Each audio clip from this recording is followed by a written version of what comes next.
He thought the silence meant she had finally moved on.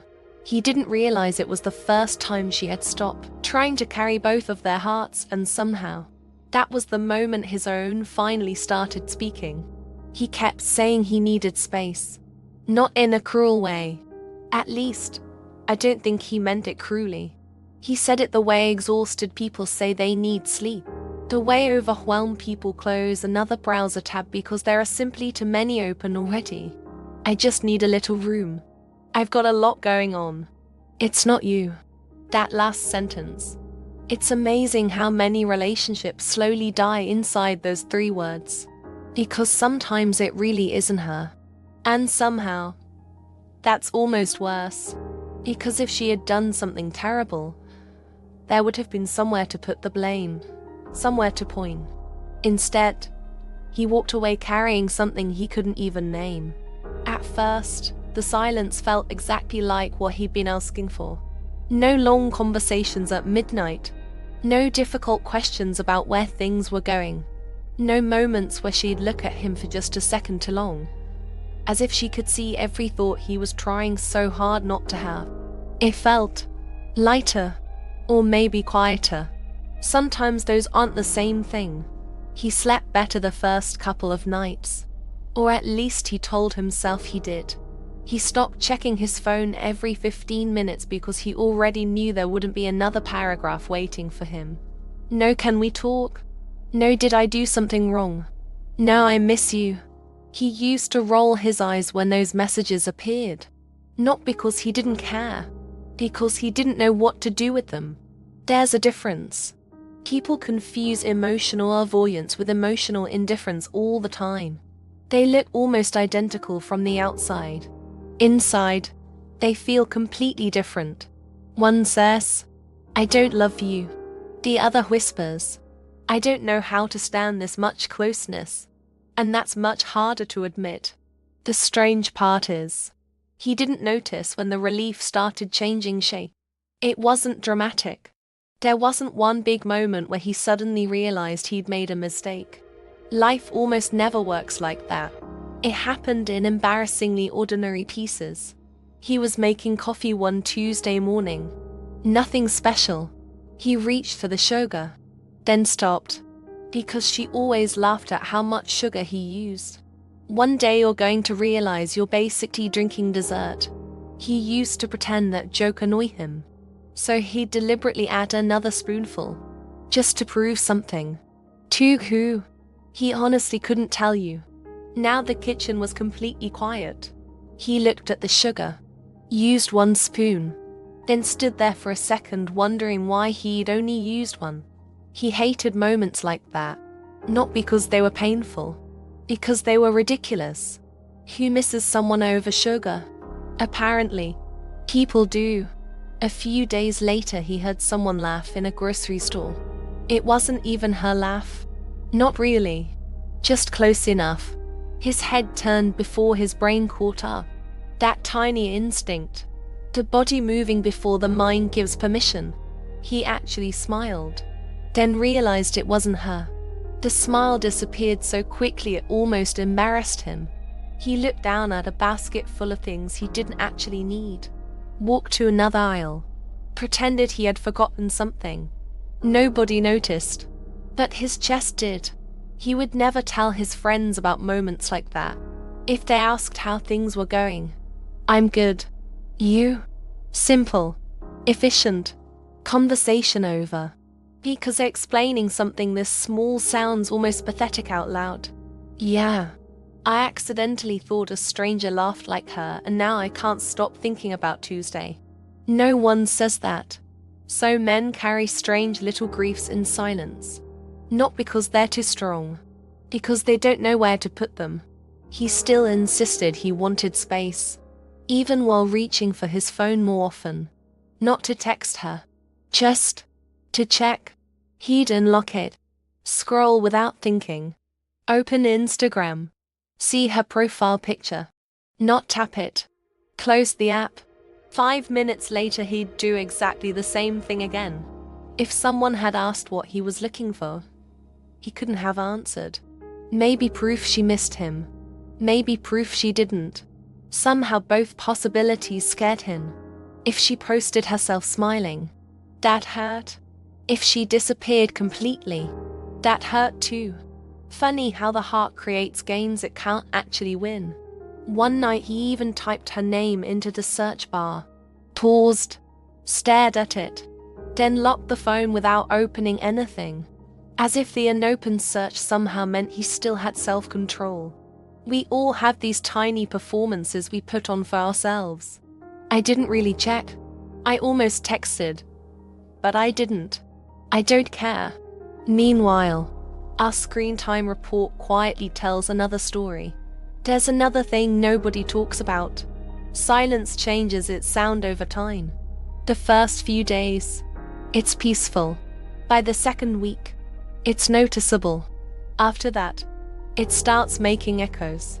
Everything reminds you of the conversations that aren't happening anymore. Driving home from work, standing in line for coffee, waiting for the microwave, folding laundry, especially laundry. No one warns you how dangerous ordinary moments become after someone leaves. Your hands keep moving. Your mind doesn't. Sometimes he'd catch himself imagining what she'd say about something. A ridiculous billboard, a terrible song on the radio, someone wearing shoes she'd definitely make fun of. He'd think, I should send her this. Then remember, alright, we're giving each other space. He hated that phrase now. Giving each other space. It sounded healthy, responsible, mature. Sometimes it is. Sometimes it's just to frighten people politely disappearing from each other's lives. Those aren't the same thing. Late one evening he drove around for almost an hour after work.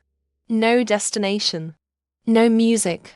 Just streetlights passing across the windshield. Cream. Amber. Red. Again. Again. Again. He parked outside his apartment. Turned the engine off. Didn't get out. The silence inside the car felt strangely familiar. Like waiting. Waiting for what? He honestly didn't know.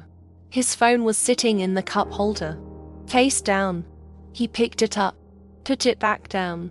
Picked it up again. Opened their old conversation. Scrolled upward. Nunts. Photos. Voice notes. Arguments. Inside jokes that no longer made sense without context.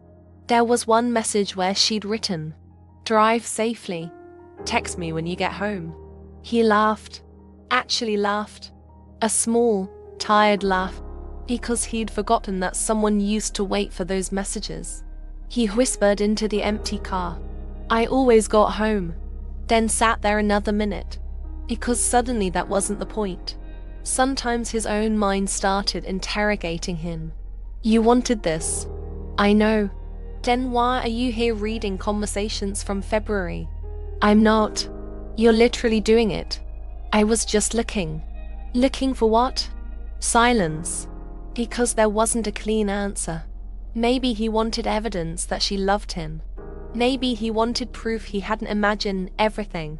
Maybe he just wanted to feel close without risking rejection. It's strange how often we confuse observation with connection. Watching someone's life from a distance feels safer than stepping back into it. Lonelier, but safer. The irony is, she wasn't texting him anymore because she'd finally respected the boundary he kept asking for. And for the first time, he began wondering whether she'd mistaken his fear for certainty. Whether she believed him when he said, "I'm fine." People usually do. That's the dangerous thing about emotionally reserved people. They become incredibly convincing, even to themselves. Looking back, I don't think the silence opened his heart all at once. It did something slower, more uncomfortable. It removed every distraction he'd been using to avoid listening to himself. Without her questions, he had to hear his own. Without her reaching, he noticed how rarely he reached for anyone.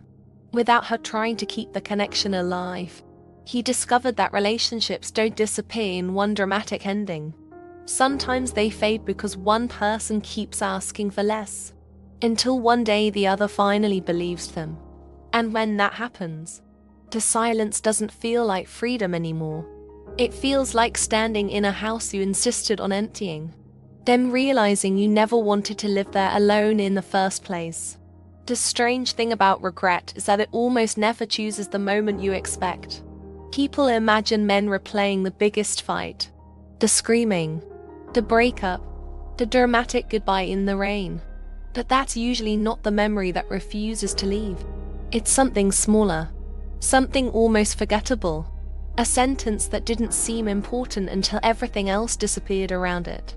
He couldn't remember every argument they ever had. Some of them blurred together. Who said what? Who apologized first? Who walked away? Those details slowly dissolved. That one ordinary Tuesday evening, that stayed. Not because it was extraordinary, because it wasn't. That's exactly why it hurt. They had stopped by a grocery store after work. Neither of them wanted to be there. Both of them looked tired. The fluorescent lights made everyone look slightly sick. He pushed the shopping cart while staring at his phone every few seconds. She wandered toward the produce section, held up to different avocados. Which one? He barely looked. I don't know, either one. She smiled anyway. That's incredibly helpful. He smirked. She put one back. Life moved on. Nothing dramatic. Nothing cinematic. Just another Tuesday. If someone had told him that night, "You're going to replay this grocery store trip for months," he probably would have laughed. Memory is strange like that. It doesn't preserve importance. It preserves emotion. Sometimes your heart notices something before your mind understands it. On the drive home, she rested her elbow against the window. The radio was playing quietly. Neither of them talked very much. Not because they were angry, because they'd been carrying around the same conversation for weeks. The one neither of them knew how to finish. He kept telling himself he would deal with it later, after work settled down, after things became less stressful, after he could think clearly. There was always an after, never a now. She looked outside for a long time before saying something so quietly he almost missed it. I miss who he used to be. That was it. No accusation. No tears. No speech. Just, I miss who he used to be. He remembers gripping the steering wheel a little tighter. Not because he wanted to answer. Because he didn't. Or maybe, because he didn't know how. There's a difference. He finally shrugged. We're just going through a phase. He said it casually, almost automatically, like someone reaching for the easiest explanation available. She nodded. Maybe. Then she looked back out the window. The conversation ended. At least, he thought it had. Months later, he would discover that conversations don't always end when people stop talking. Sometimes they keep happening inside one person long after the other has gone quiet. He replayed that one word. Maybe. Not immediately. At the time it barely registered. But memory is patient. It waits until you're alone. Until you're brushing your teeth. Until you're trying to fall asleep. Until you're stopped at a red light with nothing else demanding your attention. Then suddenly, maybe, it returns. Exactly as she said it. Soft, almost tired, as if she already knew something he didn't. There was another moment, even smaller. He almost hates admitting this one. She reached across the center console and adjusted the air conditioning vent because it was blowing directly into his face. She didn't say anything, just quietly turned it away from him. A habit. One she'd probably done 100 times without thinking. He barely noticed. No. For reasons he couldn't explain. That tiny movement felt enormous. How many invisible ways had she been caring for him that he never actually saw? Not grand gestures. Tiny ones. Remembering how he liked his coffee. Charging his phone when he forgot. Saving him the corner piece of lasagna because she knew it was his favorite. Texting, "Did you eat?" Not because she wanted control, because she genuinely wondered. Those little things disappear so quietly. You don't notice their absence all at once. You notice them one inconvenience at a time. One afternoon several months later, he walked into his apartment carrying groceries. He forgot to buy paper towels. Again, he laughed under his breath.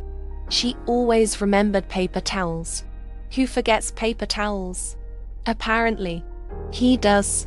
It wasn't really about paper towels. He knew that. The problem was that ordinary life kept exposing the spaces she'd occupied without ever asking for recognition. Sometimes he argued with the memory itself. You're romanticizing it. Maybe. It wasn't perfect. No. You were unhappy too. I know. Then why do you keep returning to this conversation? Because.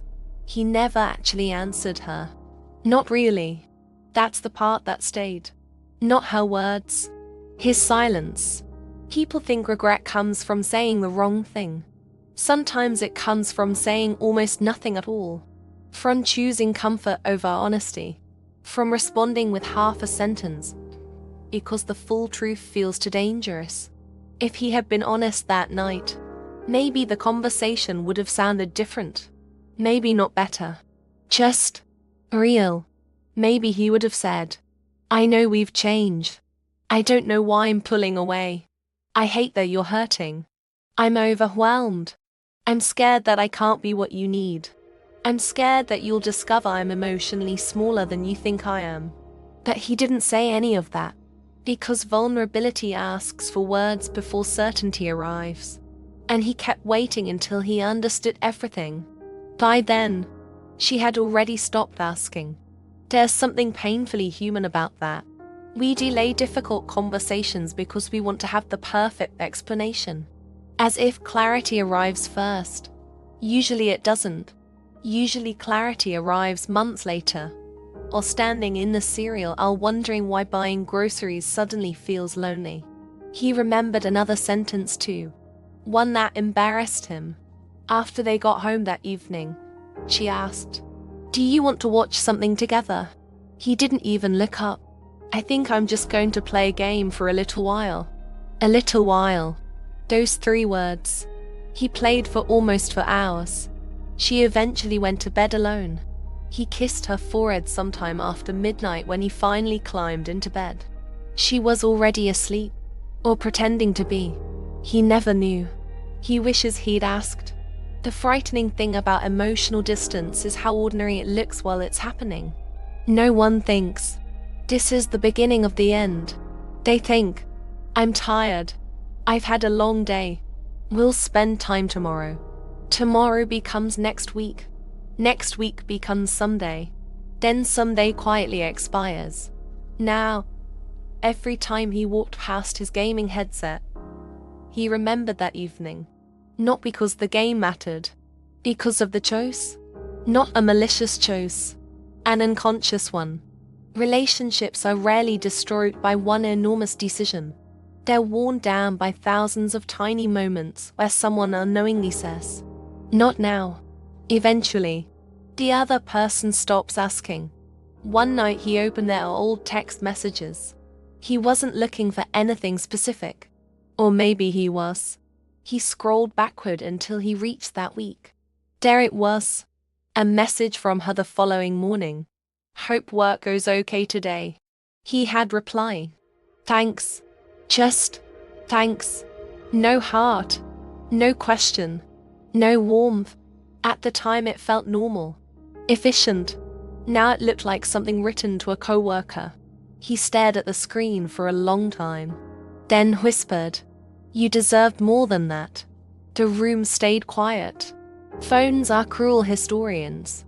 They don't forget the version of us we'd rather not meet again. Sometimes he wondered whether she'd known. Whether she'd already started grieving while they were still together. That thought unsettled him more than the breakup itself.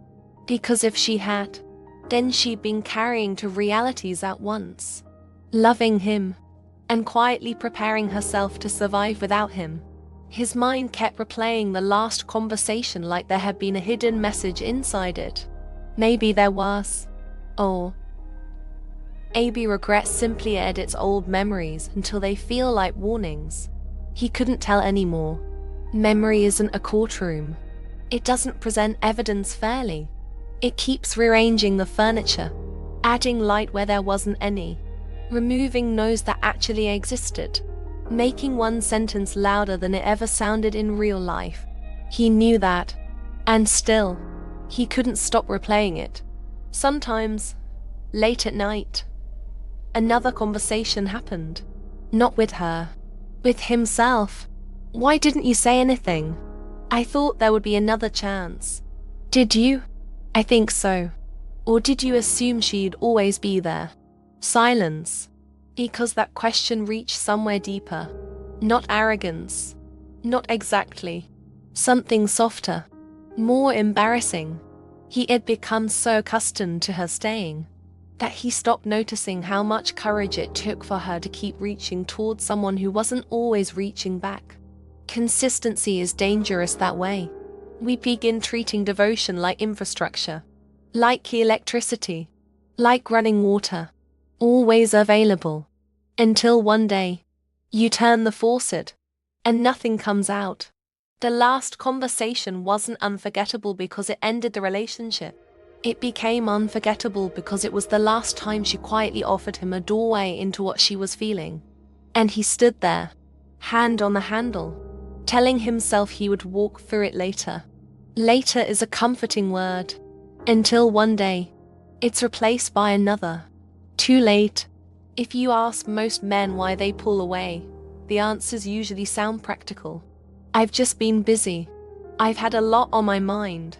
I need to figure some things out. I don't want to drag anyone into my problems. Sometimes those reasons are true. Sometimes they aren't excuses at all. But beneath those explanations, there is often another sentence that never quite reaches the surface. A sentence that sounds more like this: I don't know what to do with everything I'm feeling. So instead, he creates distance. Not because distance feels good, because distance feels manageable. There is a difference. People often assume emotionally distant men are fearless. That couldn't be further from the truth. Many of them are terrified, not of love, of failing inside love, of disappointing someone who believes in them, of discovering that the version of themselves they present to the world is much stronger than the one that exists when the lights are off and nobody is watching. Distance becomes a hiding place, not because it's comfortable, because it delays exposure. When she wanted to talk, he sometimes felt cornered, not by her, by himself. She would ask something simple. What are you thinking? And somehow, his mind would go completely blank. Not because there were no thoughts, because there were too many. How do you explain exhaustion you've been carrying for years? How do you describe a fear you don't fully understand yourself? How do you confess that you've been pretending to have everything under control for so long that you've forgotten what honesty even sounds like? So instead he shrugged. Nothing. That word. Nothing. It has ended more conversations than anger ever has. The problem with emotional avoidance is that it often disguises itself as responsibility. He told himself he was protecting her. I don't want her worrying. I'll deal with this myself. I'll tell her when I'm in a better place. That sounds noble. Until weeks pass, then months. Eventually she stops feeling protected. She starts feeling excluded. There is a painful difference between someone shielding you from unnecessary stress and someone quietly building walls you can no longer climb. From the outside, both situations look almost identical. From the inside, they feel completely different. He didn't notice the walls while he was building them. No one does. Walls are rarely built in one afternoon. They're built one brick at a time. One avoided conversation. One unanswered question. One cancelled evening together. One, I'm just tired. One, maybe tomorrow. One, I don't really want to talk about it. Eventually, you wake up inside a house you've built yourself. And somehow, you've forgotten where the door is. There was a Saturday afternoon that stayed with him long after everything ended. She had come over with coffee. Nothing expensive, just the order she knew he liked. She knocked. He opened the door, smiled, kissed her. Everything looked normal. She sat beside him on the couch. For a while they watched television without really paying attention. Then she reached for his hand. He let her hold it. For maybe 10 seconds. Then he gently pulled away. Not dramatically. He simply reached for the remote, changed the channel, adjusted the volume, picked up his phone. Tiny movements, practically invisible. At the time, none of them seemed important.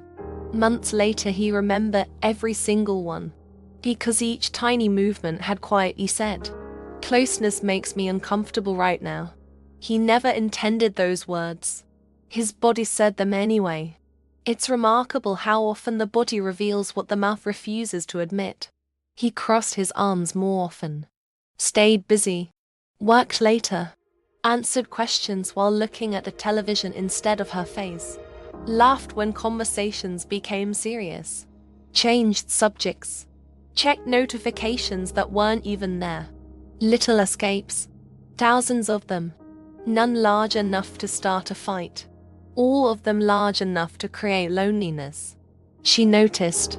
Of course she noticed. People who love us often notice changes before we do. She didn't accuse him immediately. She simply adapted.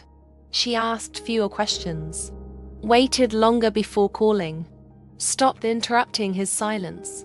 From his perspective, everything became easier, less pressure, more breathing room. Exactly what he thought he wanted. Until one day, he realized the warmth had quietly left with the pressure. That's one of the cruelest illusions emotional distance creates. At first, less intimacy feels like less conflict. But intimacy and conflict often occupy the same room. Remove one, and eventually the other disappears too. No difficult conversations, but also no spontaneous laughter. No arguments, but also no deep connection. No emotional demands, but eventually, no emotional home. He didn't understand this then. He thought peace meant the absence of tension. He hadn't yet learned that real peace often includes vulnerability. Sometimes two people cry together and become closer. Sometimes they disagree honestly and trust each other more afterward. Avoidance prevents conflict. It also prevents repair. Without repair, relationships slowly stop breathing. There was another memory he kept returning to. One evening she looked at him and asked, "Are you okay?" He answered automatically, "Yeah." She didn't respond. She just looked at him. Not suspicious, not angry, just waiting, almost inviting him to continue. He remembers feeling something strange in his chest, as though another sentence wanted to come out. "I'm overwhelmed. I'm scared. I don't feel like myself lately. I don't know why everything feels so heavy." Instead he smiled. "I'm just tired." She nodded. "Okay." That okay sounded gentle. Too gentle. Now he realizes she probably knew he wasn't telling the whole truth. She simply stopped forcing the truth out of him. Some people mistake silence for acceptance. It isn't always. Sometimes silence is exhaustion. Sometimes it's respect. Sometimes it's the moment someone quietly decides, "I can't keep chasing someone who's running from themselves." The strange thing is, he wasn't only avoiding her, he was avoiding himself. When you're constantly busy, you don't have to think. When the television is on, you don't have to listen. When your phone is glowing, you don't have to notice how lonely the room feels. Distraction becomes emotional anesthesia. It doesn't heal the wound. It simply delays the pain. One Sunday morning he woke up unusually early. The apartment was silent. No notifications. No meetings. Nothing urgent. For the first time in weeks, there was nowhere to hide. He made coffee, sat at the kitchen table, looked out the window. The silence felt uncomfortable, not peaceful, heavy. He reached for his phone, stopped, put it back down, reached again, opened a news app, closed it, opened social media, scrolled for less than a minute, locked the screen. His mind kept looking for no's. Any no's. Because quiet has a way of introducing us to conversations we've postponed. He realized something unsettling. He had spent months believing she wanted too much emotional closeness.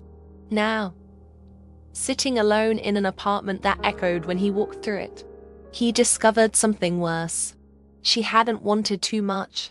He had simply become accustomed to living beneath his own emotional capacity. She wasn't asking for perfection. She was asking for presence. Those are not the same thing. Presence sounds simple. It's not. Presence means staying in the room after someone asks a difficult question. It means admitting, I don't know what's wrong, instead of pretending nothing is. It means risking disappointment, risking tears, risking being misunderstood. Distance avoids all those risks. It also avoids genuine intimacy. There is another misconception people have about emotionally unavailable men. They assume they don't feel deeply. Many do, sometimes unbearably deeply. The problem isn't a lack of feeling. It's the lack of permission they've given themselves to experience those feelings without shame. Somewhere along the way, many learn that composure equals strength, need equals weakness, dependency equals failure. So they mastered self-containment. Until one day, they became prisoners inside it. He remembered sitting beside her once while she rested her head on his shoulder. She didn't ask for anything. She simply sat there. After a few minutes, he shifted. Not because she was heavy, because the closeness itself made him restless. Looking back, he wondered where that restlessness came from. She wasn't hurting him. She wasn't criticizing him. She wasn't asking him to solve anything. She was simply there. Why had that been so difficult? The answer arrived much later than the question. Because receiving love can feel just as vulnerable as giving it. If someone truly sees you, they might also see the parts you've been trying to hide. Distance prevents that. Months after the relationship ended, he finally admitted something to himself while driving home from work. It wasn't dramatic. No tears. No music swelling in the background. Just traffic. A red light. His hands resting quietly on the steering wheel. He whispered, I thought distance would make me feel safe. Then, after several seconds, another sentence appeared. It only made me feel alone. The light turned green. Cars moved forward. Life continued. But something inside him stayed at that intersection. Because for the first time, he understood that emotional distance had never been protecting his heart. It had only postponed the very pain he was trying so hard to avoid. And postponed pain has a quiet habit of returning, larger than it was when we first walked away from it. People imagine that when a relationship ends, the heartbreak arrives all at once. A phone call, a goodbye, a door closing, a final message that changes everything. But that isn't how grief usually introduces itself, especially for him. It arrived disguised as routine. It hid inside ordinary days, inside habits he didn't even realize he had formed. The strange thing was, his mind kept insisting he was moving on, yet his body seemed to disagree. His hands reached for things that no longer existed. His eyes searched for someone who wasn't there. Without asking permission, his heart kept exposing itself. The first habit appeared every morning. He would wake up before his alarm, roll over, reach toward the empty side of the bed. Not because she had slept there every night. Sometimes she hadn't. But somewhere during the relationship, his body had memorized the possibility of her presence. That memory remained, even after she was gone, for a few seconds each morning. Before logic caught up with consciousness, he expected warmth, Instead, there was only cold fabric. Those first few seconds became strangely painful. Not overwhelming, just quietly disappointing. The kind of disappointment that repeats itself often enough to become part of waking up. He never told anyone about that. It sounded ridiculous. Who admits they miss reaching toward empty sheets? People expect heartbreak to sound poetic. They don't expect it to sound like muscle memory. Then there was the grocery store. He had always hated grocery shopping. She somehow made it lighter. Not exciting, just easier. Now he wandered through the aisles longer than necessary, standing in front of products he didn't even need. One afternoon he found himself staring at a brand of tea. He didn't drink tea. She did. Without thinking, he picked up the same box she always bought, turned it over, read the ingredients, placed it in the shopping cart, walked almost halfway through the store before stopping. What am I doing? He stood there for several seconds, then quietly returned the box to the shelf. Nobody noticed. The cashier never knew. The other shoppers kept walking. But inside, something had cracked. His life still contained movements designed for someone who no longer shared it. It happened with fruit too. He automatically reached for 2 bananas, paused, put one back. She used to tease him about buying too many. You'll never eat all of these. She was usually right. Now he laughed to himself. A laugh with nowhere to go. The habits weren't dramatic. That was exactly what made them impossible to escape. You can avoid old photographs. You can delete messages. You can block social media. But how do you avoid the instinct to buy enough pasta for 2 people? How do you stop looking toward the passenger seat every time something funny happens while driving? How do you teach your hands to forget? Driving became its own kind of confession. Whenever he saw something interesting, a strange billboard, a beautiful sunset, a dog sticking his head out of a car window, his first thought was always the same. I should show her. The realization arrived a second later. You can't send moments to someone you've already lost. He would grip the steering wheel a little tighter. Keep driving. Pretend nothing had happened. But something had. His heart had spoken before his pride could interrupt. One evening he actually reached for his phone at a red light. Opened the message thread. Typed, "You won't believe what I just saw." His thumb hovered over the keyboard, then stopped. Deleted every word. Locked the screen. Placed the phone back on the passenger seat. The light turned green. Traffic moved. His chest felt strangely heavy. Not because he couldn't text her. Because for a brief second, he had forgotten they weren't still sharing a life. Grief has moments like that. Tiny collisions between memory and reality. Reality always wins. But memory never stops trying. His co-workers noticed small changes. You've been really quiet lately. You okay? Didn't you used to eat lunch with someone every Friday? He smiled. Just busy. Busy. It remained his favorite hiding place. Funny how that word had survived the relationship. He had used it while she was there.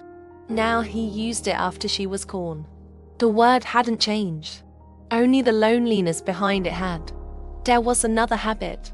One he found almost embarrassing. Every evening around 6 o'clock, his phone would light up. Not because of her. Because of calendar reminders. News notifications. Emails. Still, every single vibration created the same tiny spark inside him. Maybe his heart completed the sentence before his mind could stop it. Maybe it's her. It never was. Not once. Yet the hope kept arriving anyway. Hope can be incredibly stubborn. Even after evidence has given up, he eventually changed his notification sound. Not because he wanted something new, because the old sound reminded him too much of waiting for her messages. Imagine that.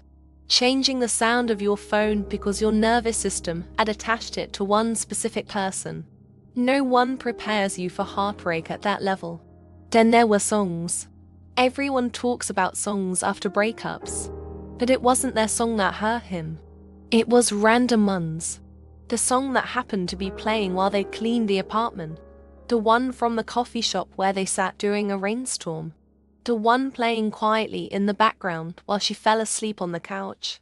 Music doesn't remember why it matters. People do. One Saturday he walked into a bookstore. They used to spend hours there. She always disappeared into the fiction section. He preferred biographies. Eventually they'd find each other again without texting, as if they possessed some invisible compass. That afternoon he wandered instinctively toward the fiction shelves. Stopped. Looked around. She wasn't there. Of course she wasn't. Still, his eyes searched. Not consciously. Automatically.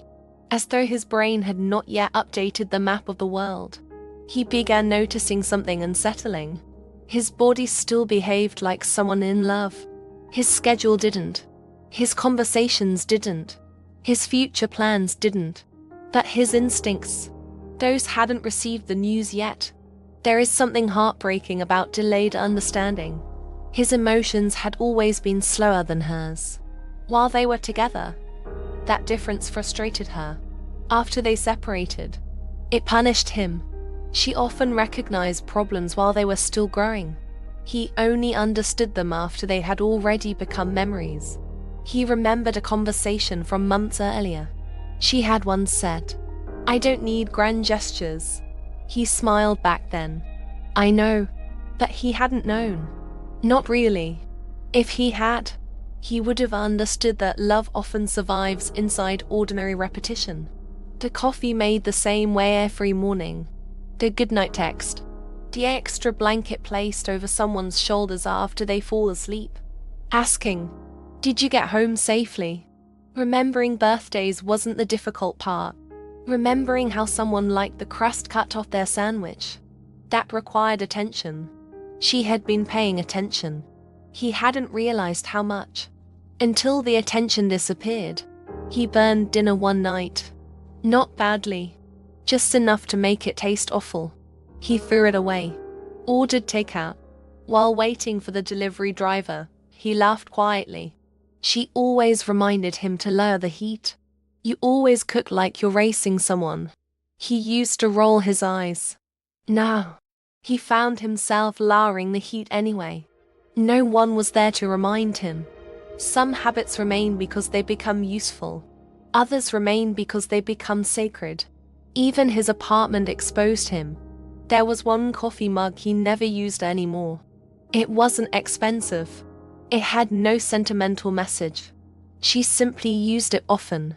Somehow it stayed in the back of the cabinet. Every time he reached for another mug, he avoided that one.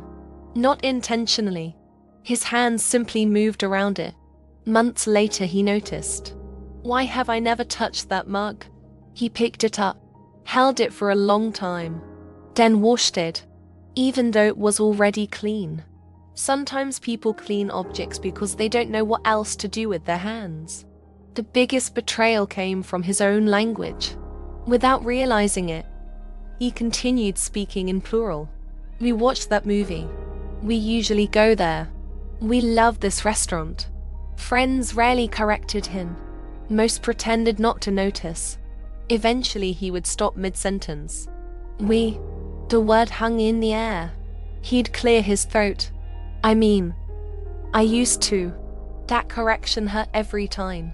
Identity changes more slowly than circumstance. One afternoon his sister asked him a simple question. "What do you miss the most?" He expected an easy answer. Her smile. Her laugh. Her hugs. Instead, he surprised himself. "I miss being expected." His sister frowned. "What do you mean?" He thought for a while, then quietly said, "There was always someone wondering when I'd get home. Someone who noticed if I skipped dinner. Someone who reminded me to take my jacket. I didn't realize how much of my life was being quietly witnessed. That was it. Not constant attention. Not control. Witnessing. Being known in hundreds of tiny, forgettable ways." Love often hides there. Not in fireworks. In familiarity. Months after the breakup, he finally understood something he wished he had learned much sooner. The heart doesn't reveal itself only through declarations. It reveals itself through repetition. Who you instinctively text. Who you save the last piece of cake for. Who you think about when good news arrives. Whose side of the sidewalk you automatically leave open. Whose favorite snack you almost buy without thinking. Those habits are impossible to fake for long. They expose us long before we are brave enough to tell the truth. Late one evening, after another ordinary day, as somehow felt impossibly heavy, he sat alone in the living room. No television, no music, just the soft hum of the refrigerator in the next room. He looked around the apartment. Nothing had changed. The furniture remained exactly where it had always been. The walls were the same color. The windows faced the same street. Everything looked familiar. Yet nothing felt familiar anymore. Because homes are not built only from walls.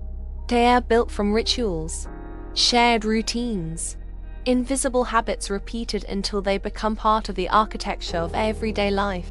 When the person leaves, those rituals don't disappear immediately. They continue wandering through the rooms like quiet ghosts. And every time he automatically reached for a second plate, or glanced toward the passenger seat, or smiled at a message that never arrived, his own heart whispered the truth he had spent so long avoiding. Sometimes love isn't revealed by the promises we make. Sometimes it's revealed by the ordinary things we keep doing long after the person we were doing them for is gone. For a long time, he believed there was still time. Not because she had promised to wait. She never did. But because somewhere inside him, he had quietly assumed that love moved according to his own schedule. He thought healing could happen later. Apologies could happen later. Conversations could happen later. Vulnerability could happen later. He imagined her life paused somewhere just beyond his reach. Like a movie frozen on a single frame. Whenever he was finally ready, he believed he could simply press play again. It never occurred to him that while he was standing still, she was learning how to keep walking. The realization didn't arrive dramatically. No mutual friends called. No heartbreaking announcement appeared on his phone. There wasn't even a single event he could point to later and say, that was the exact moment. Instead, it unfolded quietly, almost politely, as if reality didn't want to embarrass him. It started with something so ordinary that he nearly ignored it. He noticed she hadn't viewed his Instagram story.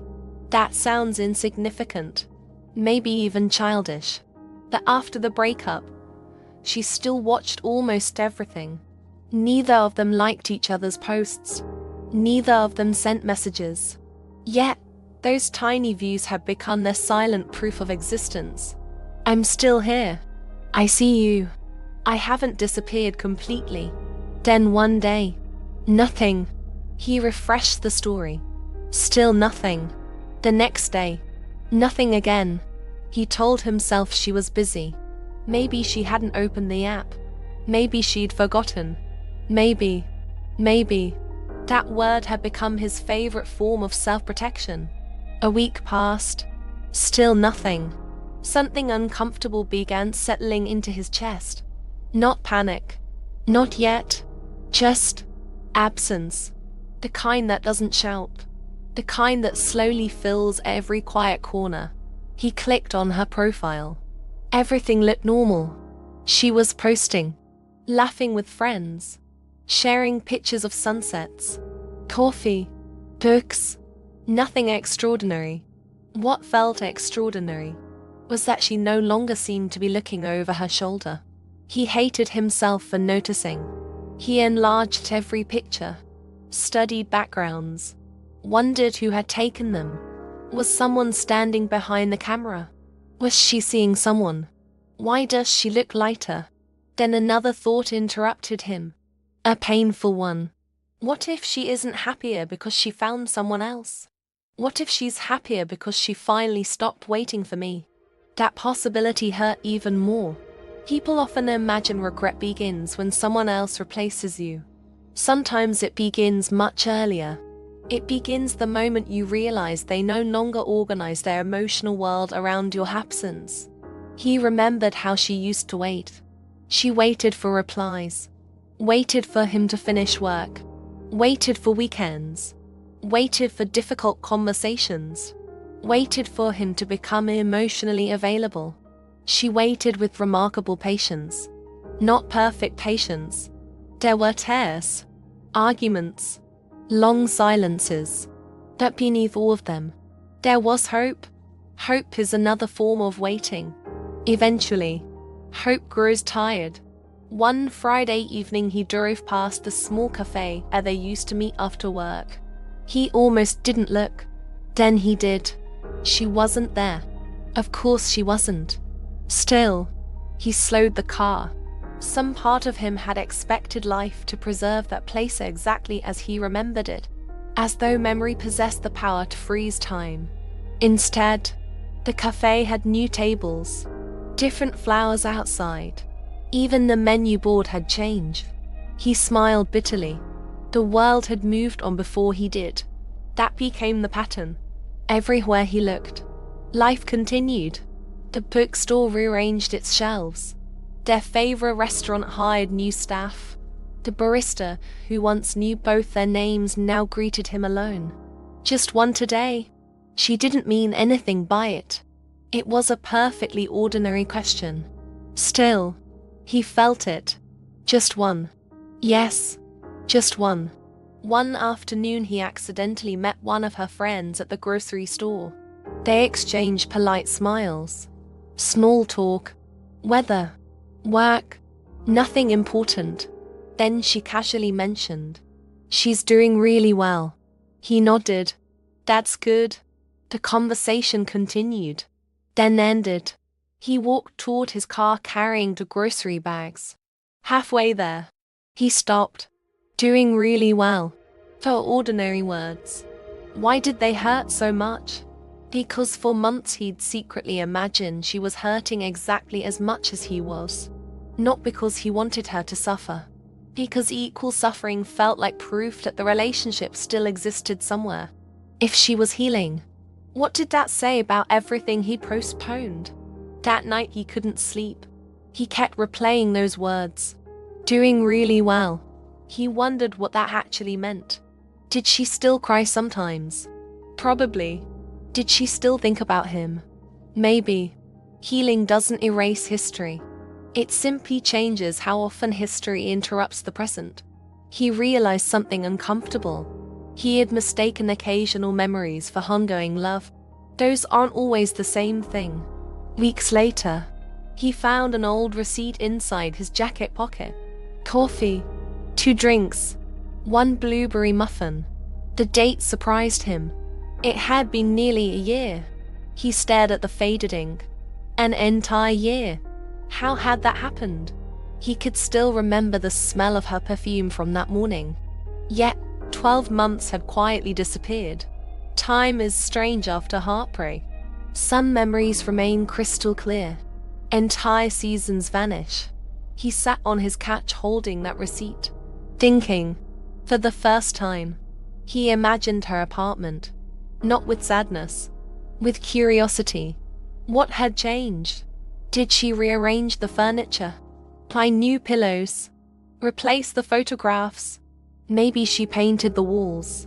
Maybe she finally bought the bookshelf she'd always wanted. He suddenly realized he had no idea what her life looked like anymore. That thought landed differently.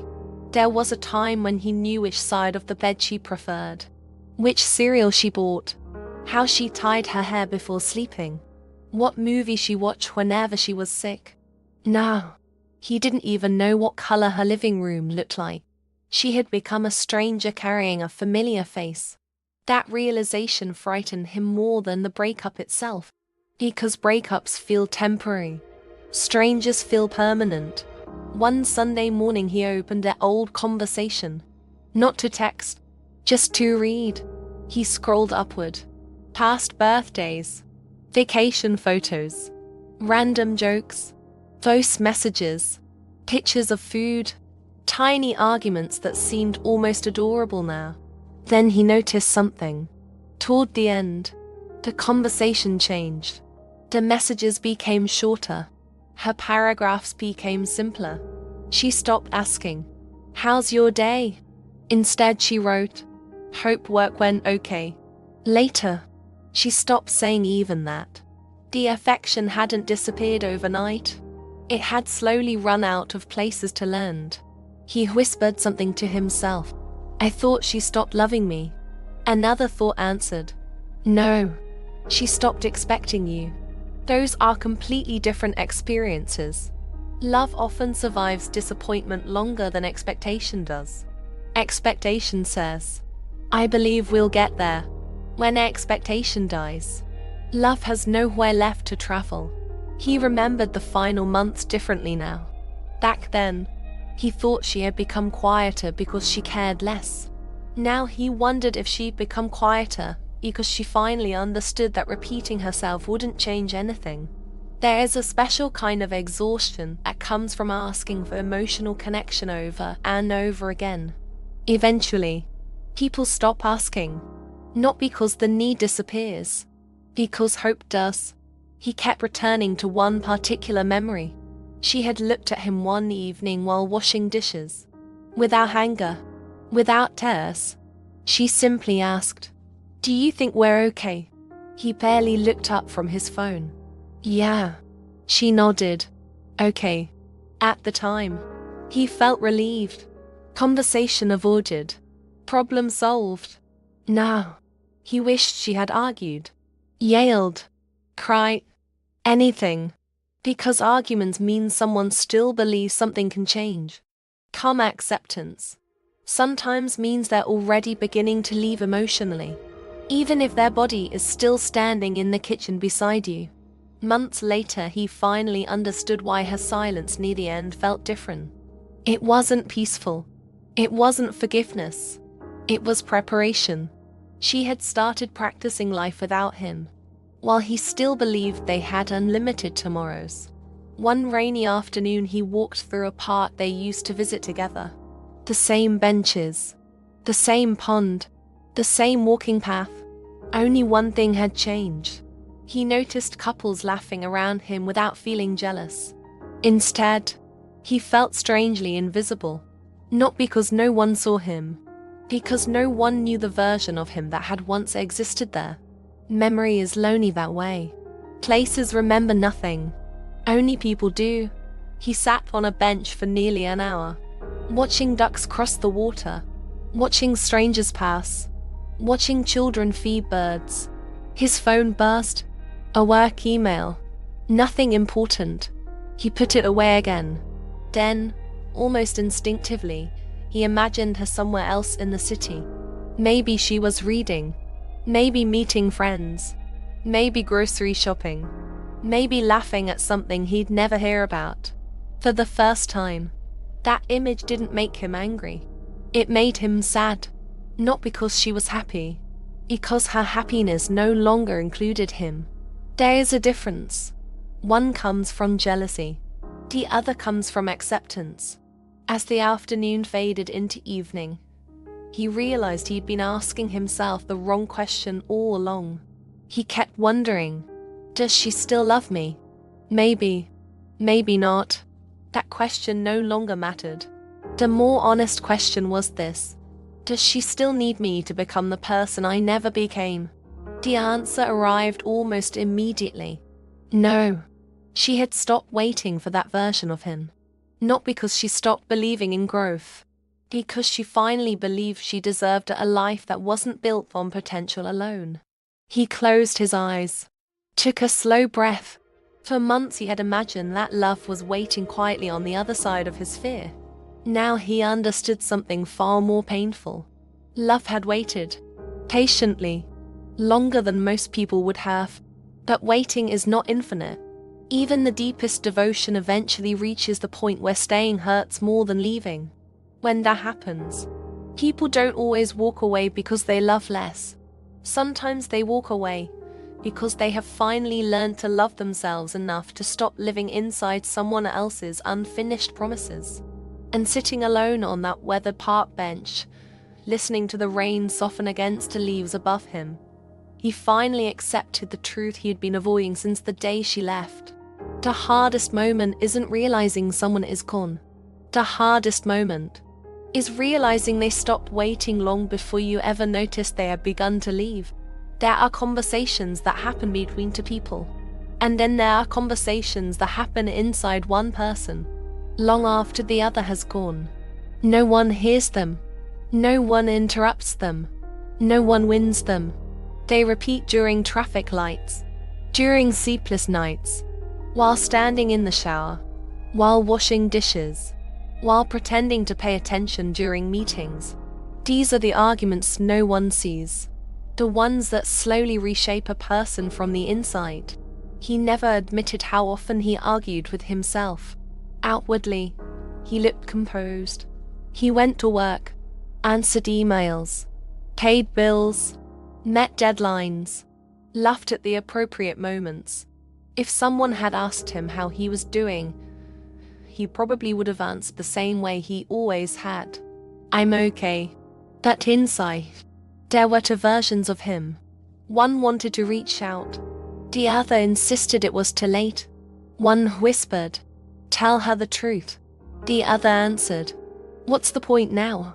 Every day, the same debate began again. Sometimes the hopeful voice arrived first. Maybe she's thinking about you too. Maybe she's waiting for an explanation. Maybe all she needed was honesty. Maybe he held on to that word longer than he should have. Maybe kept possibilities alive. Maybe also kept him trapped. Because every possibility delayed acceptance. Then the other voice appeared. The colder one. The one that sounded practical. Leave her alone. She deserves peace. You'll only reopen old wounds. If she wanted to hear from you, she would have reached out. He listened to that voice too. Not because it was always right. Because it was easier than risking rejection. Fear often disguises itself as respect. He couldn't always tell the difference. Was he protecting her? Or protecting himself? That question haunted him. One evening he opened a blank note on his phone. Not a message, just a note. He began typing everything he wished he had said months earlier. I'm sorry. I wasn't absent because I didn't care. I was absent because I didn't know how to stay emotionally present. You deserved answers. You deserved consistency. You deserved someone who didn't keep saying later. His fingers stopped. He reread the words. Then another thought interrupted. Too dramatic. Delete it. He erased everything. Closed the note. The apology remained trapped inside him. This became another habit. Writing words no one would ever read. Sometimes it was one sentence. Sometimes several pages. He never intended to send them. Perhaps because writing allowed him to be honest. Without facing the consequences of honesty. There is a strange comfort in unsent truth. It feels vulnerable, without requiring courage. Late one night he asked himself something he had avoided for months. If she called right now, what would I actually say? At first he imagined a perfect conversation. Confident, clear, emotionally mature. Then reality interrupted. He wouldn't know where to begin. Would he apologize first? Ask how she'd been? Pretend everything was normal? Cry? Laugh awkwardly? There are moments we rehearse endlessly, only to realize we've never practiced being real. His imagination became another battlefield. Some nights he imagined her forgiving him. Other nights, he imagined her answering with quiet kindness. I've moved on. Oddly enough, that second version frightened him much more. Anger still leaves room for emotion. Indifference does not. He remembered something his father once told him as a teenager. If something bothers you, ignore it long enough and it'll go away. At the time it sounded wise. As an adult, He wondered how many men had inherited emotional silence from fathers who had inherited it from theirs. Nobody had explicitly taught him how to speak about fear, or shame, or loneliness. He had learned how to solve problems, not how to reveal them. When she asked, "What are you feeling?" his mind searched for solutions instead of emotions. Because somewhere along the way, he had confused emotional openness with losing control. Now, alone in his apartment, he realized something ironic. Avoiding emotions had never made them disappear. It had only postponed meeting them. Now they all seemed to arrive together. Grief, regret, longing, embarrassment, tenderness, all waiting patiently outside the door he had refused to open. He often replayed their arguments, not to prove he had been right. Quite the opposite. His memory had changed. While they were together, he remembered only her tone. Now, he remembered her meaning. During one argument she had said, "I don't know how to reach you anymore." Back then, he defended himself. "I'm right here." He thought she meant physical distance. Now he understood. She had never been talking about geography. She had been talking about access. She couldn't reach the emotional place where he actually lived. Not because she lacked love, because he kept the door locked. That realization lingered for weeks. Sometimes understanding arrives too late to repair anything. Still, it changes you. Another internal argument returned constantly. Should I have fought harder? Immediately another voice answered, "You didn't even realize there was a fight." That hurt. Because it was true. He hadn't believed the relationship was ending. She had. He thought they were surviving ordinary difficulties. She had quietly recognized a pattern. There is a painful difference between conflict and chronic disconnection. He hadn't seen it until the silence became permanent. He also argued with memory itself. Some mornings he remembered her smile so vividly that he wondered whether leaving had been a terrible mistake. Other mornings he remembered the tension, the exhaustion, the conversations that never went anywhere. Maybe ending was inevitable. Maybe not. Memory is rarely objective. It rearranges itself according to whatever emotion is strongest that day. One rainy evening he found an old voicemail she had sent years before. Nothing important. She had simply laughed because he'd forgotten his wallet at a restaurant. "You'd lose your head if it wasn't attached." He listened once, then again, then a third time. Not because the story mattered, because of the sound of her laughing without restraint. He realized something unsettling. He could still remember the exact rhythm of her laugh. Yet he was beginning to forget the sound of her voice when she simply said his name. That frightened him. Not because memory was fading, because it meant time was doing exactly what time always does. Continuing, whether he wanted it to or not. He asked himself another impossible question. If I had one more conversation, would it actually change anything? His heart answered immediately. Yes. His mind hesitated. Maybe not. The heart often wants closure. Reality rarely offers perfect endings. He began noticing how often he argued with a version of her that no longer existed. He imagined her responses, her expressions, her questions. Entire conversations unfolded during long drives. She would ask, "Why didn't you tell me?" He would answer. She would cry. He would explain. She would understand. Hours later, he would realize he'd spent an entire drive talking to someone who wasn't sitting beside him. Grief can be astonishingly imaginative. Eventually another thought appeared, one he had resisted from the beginning. What if the apology isn't supposed to change her? What if it's supposed to change you? That question unsettled him. Because until then, every imagined apology still carried a hidden hope. Maybe she'd come back. Maybe they'd try again. Maybe. There it was again. Maybe. He smiled suddenly. Even now, hope found new disguises. One Saturday, he helped his nephew assemble a bicycle. The child became frustrated when one piece wouldn't fit. "I'll just skip it," he laughed. "It doesn't work that way.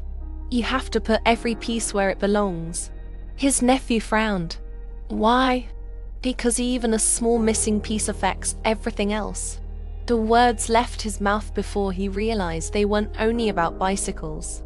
That sentence followed him home. Relationships work that way too. Tiny missing pieces. Missed conversations. Missed reassurances. Missed apologies. Each one seems insignificant. Until eventually, the whole structure begins to wobble. That evening he stood in front of the bathroom mirror longer than usual, not examining his appearance, looking into his own eyes, trying to answer one final question. Who was I protecting all this time? His reputation? His pride? His fear of looking weak? His fear of needing someone? The answer wasn't simple. It never is. People rarely hide behind only one wall. Most emotional walls are built from many bricks. Childhood, habit, fear, shame, silence, expectation. One brick alone seems harmless. Together, they become impossible to see through. For the first time since the breakup, he stopped imagining what she might say. Instead, he listened to what he had been refusing to say to himself. You loved her. You were afraid. You confused emotional restraint with emotional strength. You believed love could survive neglect as long as intentions were good. You were wrong. Those admissions didn't destroy him. Oddly, they made breathing easier. Truth often feels heavier before it becomes lighter. Later that night he sat by the window watching rain collect beneath the streetlights. Cars passed slowly through the wet pavement. Some heading home, some leaving it. The city continued exactly as it always had. People were falling in love somewhere. Others were saying goodbye. Most had no idea which moment they were currently living. Neither had he. When she was still beside him, he thought they had endless conversations left. Now, he understood that every ordinary evening had quietly been becoming irreplaceable. The argument inside him finally grew quieter, not because he had found every answer, but because he had stopped defending the version of himself who always believed there would be another chance. Some lessons arrive too late to save the relationship that teaches them. Yet, they arrive in time to save the person who is willing to learn. And perhaps that is the hardest victory of all. Not convincing someone else to understand your heart, but finally becoming honest enough to understand it yourself. People imagine regret as something dramatic. A phone call in the middle of the night. A wedding invitation that arrived too late. Seeing the person you loved holding someone else's hand.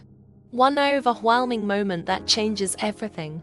But most regret doesn't arrive that way. It doesn't crash through the front door.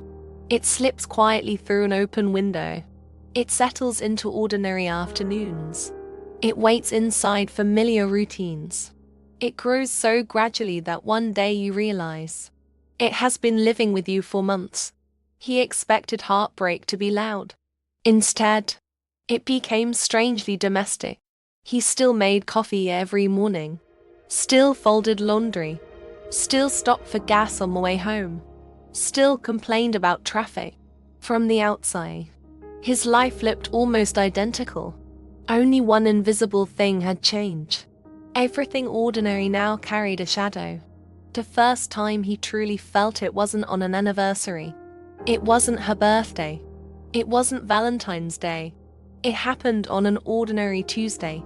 He was standing in the supermarket deciding between two brands of pasta sauce. Without thinking, he reached for the one she always preferred. His hand stopped halfway. He smiled to himself, then placed it back on the shelf. A simple decision. No audience. No tears. Yet while walking away, he realized how many tiny decisions had once belonged to them. Now every choice belonged only to him. Regret often hides inside singular pronouns. I, instead of we. Months earlier, He had believed independence would feel liberating. Now, it sometimes felt surprisingly empty, not because he couldn't take care of himself, because no one else's preferences quietly lived beside his own anymore. Love changes how people shop, how they cook, how they arrange furniture, how they choose movies. Even after someone leaves, those invisible adjustments linger. One evening he cooked dinner. Nothing complicated. Pasta, garlic bread, a small salad. Halfway through preparing the meal, he realized he had automatically chopped enough vegetables for 2 people. Again, he laughed softly, not because it was funny, because his hands still remembered a relationship his life no longer contained. The body remembers longer than the mind admits. He had spent months trying to convince himself that he was moving on. Then moments like these quietly interrupted a story. Healing is rarely a straight line.